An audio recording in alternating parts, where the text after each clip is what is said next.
آج جگہ جگہ ہم پر ظلم و ستم ڈھائے جا رہے ہیں۔ آج ہمارے مدارس کو بے عزت کرنے کا ارادہ کیا جا رہا ہے۔ آج ہماری مساجد کو ہم سے چھیننے کی کوششیں اور ان کو ویران کرنے کا ارادہ کیا جا رہا ہے۔ آج ہمارے نوجوانوں کو مارا جا رہا ہے، ان پر گولیوں کی بارشیں کی جا رہی ہیں۔ ہر طرف سے ظلم و ستم کی بارشیں، ہر طرف سے رنج و الم کے پہاڑ۔ واقعی یہ باتیں ٹھیک ہے، سچ ہے کہ کبھی قانون کے دائرے میں رہ کر تو کبھی قانون کو اپنے دائرے میں رکھ کر، کبھی قانون کے مطابق چل کر تو کبھی قانون کے خلاف چل کر ہم پر ظلم و ستم کیے جا رہے ہیں۔ یہ بات ٹھیک ہے، لیکن غور کرو کہ کیا ان ظلم و ستم میں ہمارا اور آپ کا ہاتھ نہیں ہے؟ کیا ہمارے مدارس کو ویران کرنے میں کیا ہمارا اور آپ کا ہاتھ نہیں ہے؟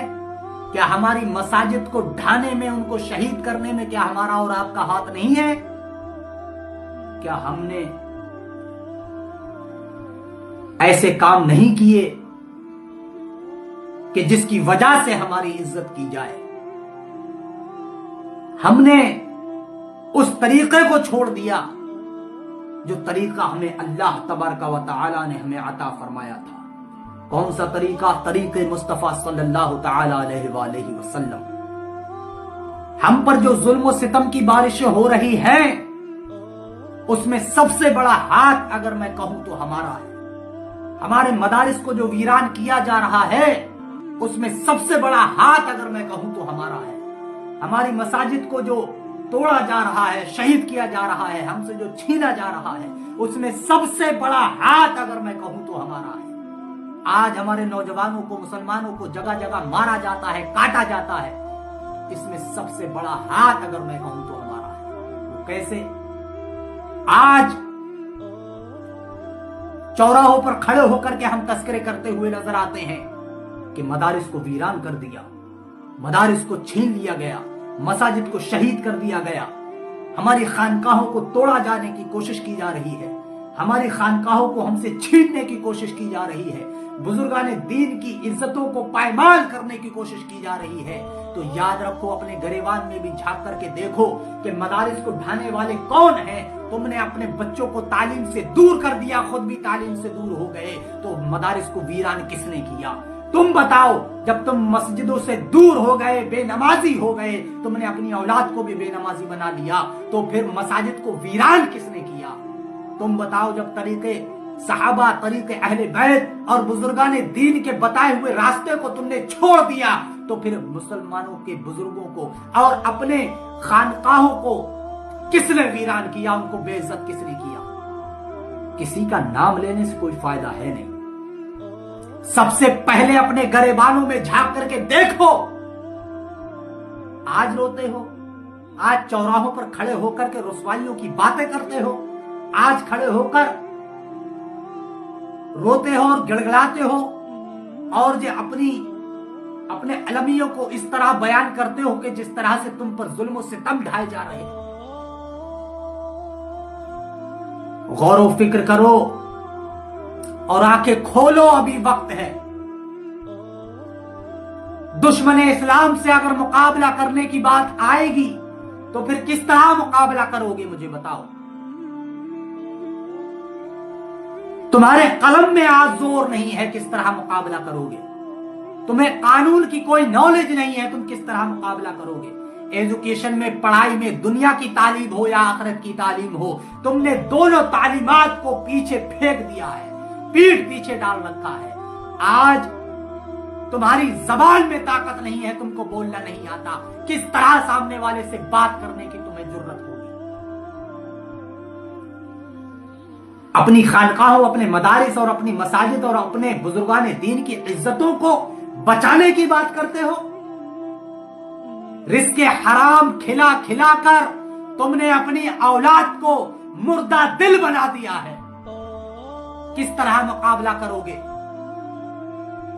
تمہاری آنکھوں میں جو حیا اور شرم، جو وقار تھا، وہ ختم ہو چکا ہے، کس طرح مقابلہ کرو گے؟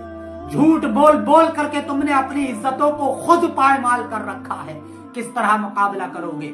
آج اگر بات کی جائے جھوٹ اور فریب میں تو سب سے اوپر نام تمہارا، آج اگر بات کی جائے مکاریوں کی تو سب سے اوپر نام تمہارا، آج اگر بد دیانتی کی اگر بات کی جائے تو سب سے اوپر نام تمہارا ہے۔ ارے بے نمازی تم ہو، بد اخلاقی تم ہو، طریق صحابہ و اہل بیت اور طریق مصطفیٰ صلی اللہ تعالی علیہ وآلہ وسلم کو تم نے چھوڑ رکھا ہے، رزق حلال اور حرام میں فرق کرنا تم نے چھوڑ رکھا ہے، تو کس طرح مقابلہ کرو گے؟ رزق حرام کھلا کھلا کر جو تم نے اپنی اولاد کی پرورش کی ہے، رزق حرام سے پرورش کی گئی اولاد کبھی شیر دل نہیں ہو سکتی، وہ مردہ دل ہے، مردہ دل رہے گی، کبھی دشمن اسلام کا مقابلہ نہیں کر پائے گی۔ یاد رکھو، آج ہمارے دوسرے بھائیوں کے گھروں میں آگ لگ چکی ہے، کل کو تمہارے گھروں میں بھی آگ وہ آنے والی ہے۔ کل اگر تم رو گے تو تمہاری طرف بھی کوئی آنکھ اٹھا کر کے دیکھنے والا نہیں ہوگا۔ آج دوسرے کے گھر میں ماتم ہے تو اس ماتم کو دیکھ کر کے اپنی آنکھیں کھولو، آج خود بھی دینی تعلیم حاصل کرو، دنیاوی تعلیم حاصل کرو، اپنے بچوں کو اچھی سے اچھی اور بہتر سے بہتر تعلیم حاصل کراؤ، رزق حلال کھانے اور کمانے کی کوشش کرو، طریق مصطفیٰ صلی اللہ تعالی علیہ وآلہ وسلم کے مطابق اپنی زندگی گزارنے کی کوشش کرنے میں لگ جاؤ، اور اپنی مسجدوں کو اپنے سجدوں سے آباد کرنے کی کوشش کرو، اپنے مدارس کو ویران کرنے کی کوشش نہ کرو، اپنی مساجد کو ویران کرنے کی کوشش نہ کرو۔ تمہاری خانقاہیں اور بزرگان دین کی عزتوں کو اگر تم کو بلند و بالا کرنا ہے، ان کی شان کو اگر بڑھانا ہے، تو طریق مصطفیٰ صلی اللہ تعالی علیہ وآلہ وسلم جو طریق صحابہ ہے، جو طریق اہل بیت اطہار ہے، اور جو بزرگان دین کا طریقہ ہے، اس طریقے پر آ جاؤ۔ اللہ تبارک و تعالی تمہیں آج بھی اس مقام پر کھڑا کرے گا جس مقام کے تم حقدار ہو، کیونکہ علامہ اقبال نے فرمایا تھا، طریق مصطفیٰ کو چھوڑنا ہے وجہ بربادی، اسی سے قوم دنیا میں ہوئی بے اقتدار اپنی، ہمیں کرنی ہے شہنشاہ بطحا کی رضا جوئی، وہ اپنے ہو گئے تو رحمت پروردگار اپنی۔